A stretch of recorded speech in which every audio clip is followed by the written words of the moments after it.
Kalimantan Timur itu dulu tahun 2015 juga diresmikan oleh Jokowi, ya, itu proyek kereta api Borneo. Ya, mungkin publik ingat kembali itu kan. Itu nilainya 57 triliun. Nah, sekarang itu kemana proyek itu? Kemudian yang kedua, di Kalimantan Timur juga ada dulu kawasan ekonomi khusus Maleo. Ya, itu juga sekarang itu mangkrak juga itu. Ya, itu di Kalimantan, bayangkan itu di rencana pusat ibu kota. Kaltim. Ya. Belum lagi tadi yang disampaikan oleh Bung Ahmad Khozinudin, ya, Kertajati, ya. Kemudian LRT di Palembang, ya, juga mangkrak itu. Betapa buruk, ya, perencanaan yang dilakukan oleh rezim Jokowi saat ini. Padahal, ya, sudah pasti anggaran yang dikeluarkan oleh negara, baik itu melalui APBN ataupun melalui BUMN, itu pasti akan tersedot. Nah, kalau sudah tersedot dan proyeknya itu gagal, pertanyaannya siapa yang akan bertanggung jawab? Nah, sampai sekarang itu kan tidak ada pihak yang merasa bertanggung jawab terhadap proyek-proyek yang mangkrak ini. Dan yang berbahagia ini, kami telah melakukan riset, ya, berkaitan dengan rencana pemindahan ibu kota negara dari Jakarta ke Kalimantan Timur. Tadi sudah disampaikan oleh Bung Ahmad Khozinudin. Kami akan menjelaskan beberapa bagian yang nanti bisa di-download, ya, mungkin dibacakan nanti di akhir acara. Tapi yang jelas yang pertama bahwa saya ingin sebelum saya melanjutkan pemaparan saya akan menambahkan beberapa proyek-proyek infrastruktur yang gagal dilakukan oleh Jokowi. Bukan di Indonesia, ya, tapi khusus di Kalimantan, ya. Kalau tahun 2015 yang lalu, ya, mungkin publik banyak yang lupa, ya, karena saking banyaknya proyek yang gagal, yang mangkrak. Kalimantan Timur itu ya. Kalimantan Timur itu dulu tahun 2015 juga diresmikan oleh Jokowi, ya, itu proyek kereta api Borneo. Ya, mungkin publik ingat kembali itu kan. Itu nilainya 57 triliun. Nah, sekarang itu kemana proyek itu? Ya, itu batal itu karena investornya tidak sanggup, ya. Kemudian yang kedua, di Kalimantan Timur juga ada dulu kawasan ekonomi khusus Maleo. Ya, itu juga sekarang itu mangkrak juga itu. Ya, itu di Kalimantan, bayangkan itu di rencana pusat ibu kota. Kaltim, ya. Belum lagi tadi yang disampaikan oleh Bung Ahmad Khozinudin, ya, Kertajati, ya. Kemudian LRT di Palembang, ya, juga mangkrak itu. Iya. Ini kan menunjukkan bahwa betapa buruk, ya, perencanaan yang dilakukan oleh rezim Jokowi saat ini.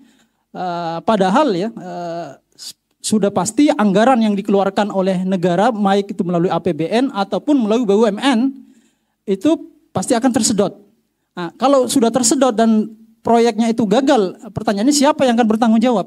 Nah, sampai sekarang itu kan tidak ada pihak yang merasa bertanggung jawab terhadap proyek-proyek yang mangkrak ini. Yang ada adalah penambahan demi penambahan dari APBN. Oleh karena itu kami berpandangan bahwa pemindahan IKN, ya, itu pasti ke depan akan semakin membebani APBN.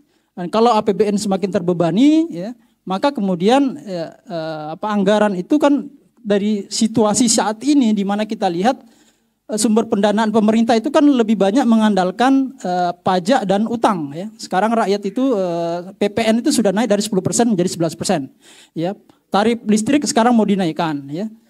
Kemudian cukai rokok juga dinaikkan. Jadi dalam situasi pandemi ini pemerintah terus-menerus menekan daya beli masyarakat dengan menaikkan berbagai macam pajak-pajak, ya. Yang itu pastinya akan membebani rakyat dalam situasi pandemi.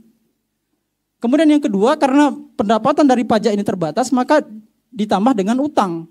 Nah, utang dalam situasi pandemi itu sangat mahal, makanya kemudian pemerintah menerbitkan utang, ya, dengan suku bunga yang di atas rata-rata negara-negara ASEAN. Ya.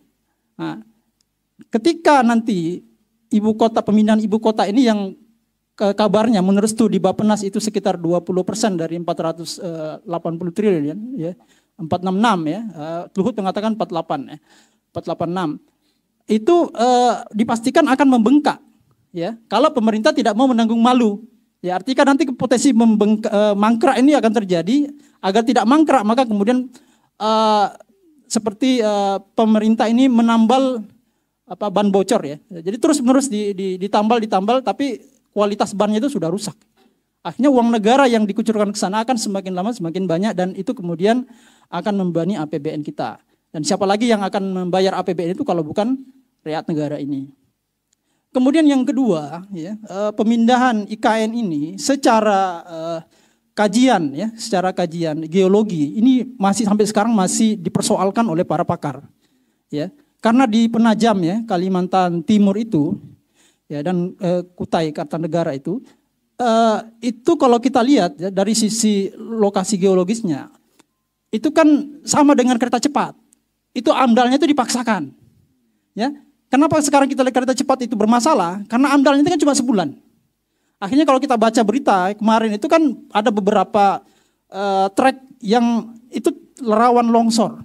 Ya, akhirnya kemudian anggaran itu ditambah lagi untuk menambal ya, karena ketidaklayakan dari amdal itu tadi. Nah, Bappenas juga memang setelah melakukan kajian di sana, tapi dibantah bahwa ternyata kajian amdal yang dilakukan oleh pemerintah itu sangat terbatas ya. Kalau citra satelit itu cuma 1000 kali lipat, padahal mestinya itu 10.000, 5.000 sampai 10.000, sehingga kontur tanahnya itu bisa diketahui, potensi-potensi yang terjadi pada tanahnya. Karena kontur tanah di Penajam itu menurut para ahli geologi ya, itu sangat rentan gempa ya. Kemudian yang kedua, ini yang paling problem ini, sumber air itu kurang. Jadi bisa dibayangkan nanti ketika ASN dimobilisasi ya, ke ibu kota baru itu ya, kalau menurut perhitungan Bappenas itu sekitar 1,5 juta orang baru yang akan ada di sana nanti, dengan sumber daya air yang sangat terbatas, ya, karena di sana itu menurut para pakar geologi kemampuan tanahnya itu menyerap air itu sangat kurang, ya. Nah, maka kemudian yang dilakukan oleh pemerintah, ya ini kemudian menjadi solusi yang juga akan membebani APBN-nya itu apa? Mengalirkan air dari Sungai Mahakam ke Penajam. Dan jaraknya itu sekitar 50 sampai 60 km. Ini anggarannya luar biasa besar lagi nanti ini. Ya. Kemudian karena kontur tanah di Penajam itu tidak kuat, tidak kokoh, maka bangunan-bangunan seperti jalanan, kemudian gedung-gedung itu harus dimapatkan tanahnya, dan itu anggaran jauh lebih besar lagi. Kecuali kalau setiap tahun mau dibangun lagi, terus jalan itu setiap tahun dibangun. Nah, sehingga kami berpandangan bahwa dari sisi geologi ya, kalau ini tidak dihentikan, maka akan menyedot lebih banyak anggaran APBN. Jadi akan membengkak dari 89 triliun yang diklaim oleh pemerintah. Itu yang kedua. Kemudian yang ketiga, ya seperti tadi yang sudah disampaikan, bahwa pemindahan IKN ini memang bagi-bagi kue, bagi jatah di kalangan para oligarki kekuasaan yang saat ini mendominasi pemerintahan kita. Karena kita ketahui bahwa di lokasi IKN ini sebelumnya sudah dikuasai oleh para taipan-taipan. Ya, saya kira sudah banyak kajian yang beredar. Ya, BPN sayangnya tidak mau membuka ya siapa pemilik lahan-lahan tersebut, tapi menurut kajian Walhi dan koalisi LSM bahwa di ring 1 itu tanah itu dikuasai oleh Sukanto Tanoto, kemudian di ring 2 itu dikuasai Sukanto juga dan Hasyim Joyo Hadikusumo. Ya, dan Hasyim Joyo Hadikusumo ini juga karena tadi ya lahan sumber air di Ibu IKN ini terbatas, maka dia mendapatkan proyek untuk memasok air minum.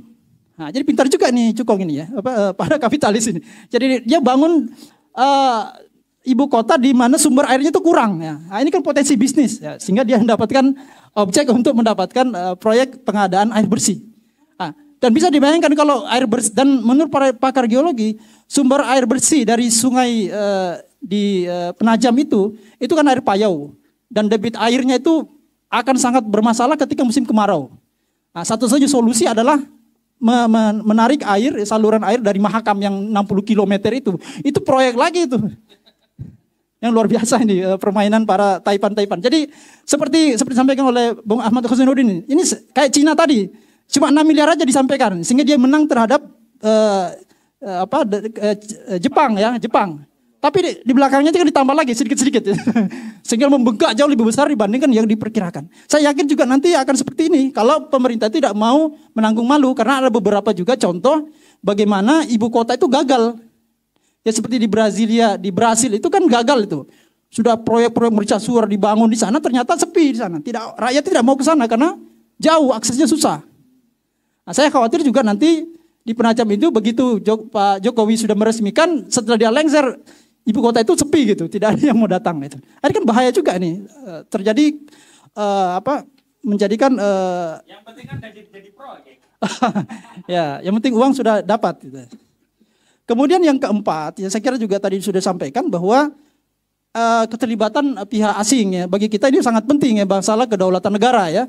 Bagaimana mungkin dan ini sudah di state secara jelas ya bahwa dalam proses pengerjaan desain ya itu sudah melibatkan kontraktor asal Cina dan Jepang. Ya. Bahkan ada satu investor raksasa jadi SoftBank Group itu sudah bahkan 100% dananya dia mau tanggung. Ya, tapi Luhut mengatakan 25 miliar US dollar aja. Nah, 25 miliar US dollar itu sudah setara 77% anggaran. Ya. Nah, tentu saja apa yang menarik mereka untuk investasi ke sana itu kan pasti ada sesuatunya kan gitu. Ya. Dan juga pemerintahan Amerika Serikat ya pada masa Trump juga mengatakan akan mendukung proyek pembangunan pemindahan ibu kota tersebut. Dan tentu saja para investor-investor akan berlomba-lomba masuk ke sana dan dengan jaminan tentu saja, karena investor ini kan nggak mau kalau nggak ada jaminan. Ya, dengan jaminan apa? Dengan jaminan APBN. Dan lagi-lagi kalau gagal atau tidak sesuai dengan target, maka APBN yang akan menanggung. Saya kira itu beberapa poin-poin yang secara umum ya. Saya kira rinciannya nanti bisa kita share. Tapi ini semakin menunjukkan ya bahwa apa rencana pemerintah untuk memindahkan ibu kota negara dari Jakarta ke Kalimantan Timur ini sangat tidak layak dalam situasi saat ini dan hanya akan merugikan negara dalam jangka panjang dan juga akan merugikan rakyat banyak ya. Sehingga kami berkesimpulan bahwa proyek ini, rencana ini harus dibatalkan. Mungkin begitu ya dari saya. Assalamualaikum warahmatullahi wabarakatuh.